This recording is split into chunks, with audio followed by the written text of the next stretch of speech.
member, shall we call him, of the committee, if he has any opening remarks. Mr. Mica. Well, thank you, and I ask unanimous consent to participate in the subcommittee hearing. I serve on all 6 subcommittees, but I have to ask unanimous consent to fully participate. Just a technical matter. So granted. Thank you. And I'm pleased to join you today, and regret Mr. Diaz-Balart is delayed at another obligation and should be here later. But I appreciate the chair lady's attention to this important matter of capital assets and maintaining federal real estate with our dwindling federal buildings fund and federal resources. I admire Ms. Norton not only for her tenacity on a number of issues and for her fine representation of the district, but also she gets into the weeds, which I think we need to do as members of Congress, particularly when it comes to getting the best return for the taxpayers. And certainly GSA has an important responsibility, and so does she. So it's a pleasure for me to be here. I have a personal interest, as she knows.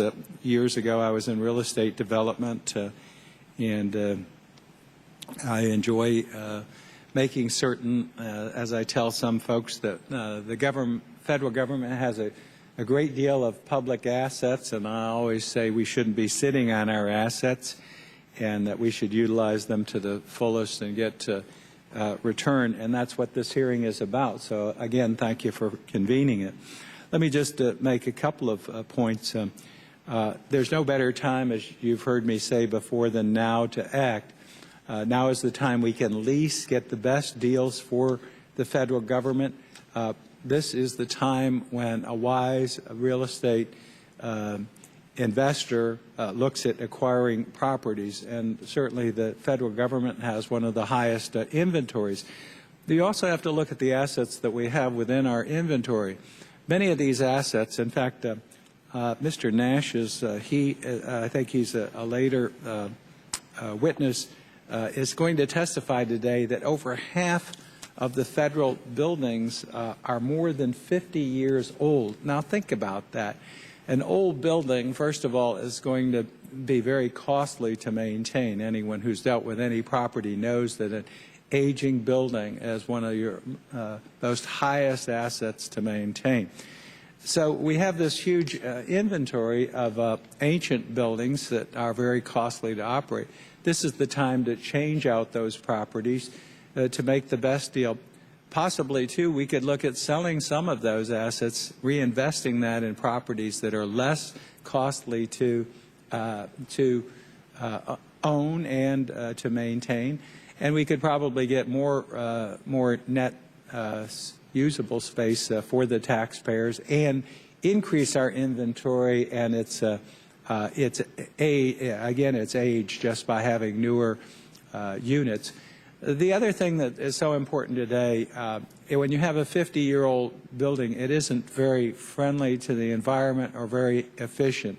So on those two accounts, it's wise to acquire newer buildings and buildings that also have been built with more efficient systems. One of the most costly things to operate is energy utilization in those buildings, not to mention the high maintenance but high energy costs and low consideration and high negative impact to the environment. So every one of these deals that we're able to put forward at this time, again, we get greater value than we've ever got because the cost is down.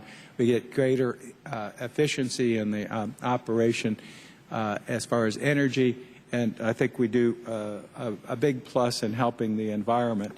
Again, I think this is a very worthwhile hearing. I think it's also important as a leader of this T&I committee to look at the federal government's commitment to locating these properties, these new properties in particular, that we acquire close to public transportation. It's so important that that be a consideration because we do need to move people more efficiently. Again, the high amount of negative contamination to the atmosphere is done by transportation, one person and one inefficient vehicle getting to work or around the community. So I think we have an obligation to lead as far as also supporting transit-oriented development and acquisition as we move forward.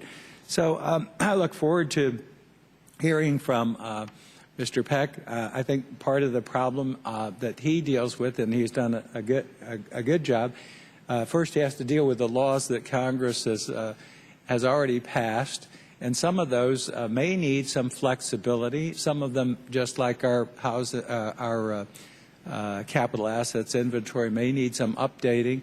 Give him the flexibility to make the investments at this critical time when we have the money that's going to be spent, some stimulus, some other capital improvements, the ability to be flexible in changing out aged assets. Maybe you could get more for the location. The building may not be that good, but acquiring more energy efficient, transportation friendly and environmentally friendly property, and we end up with a net plus for the taxpayer and the federal government. So I look forward to hearing a response from the witnesses today and their commentary, and also their constructive suggestions as to what laws or what approaches may be needed for the future, because we need to give them the tools to get this job done.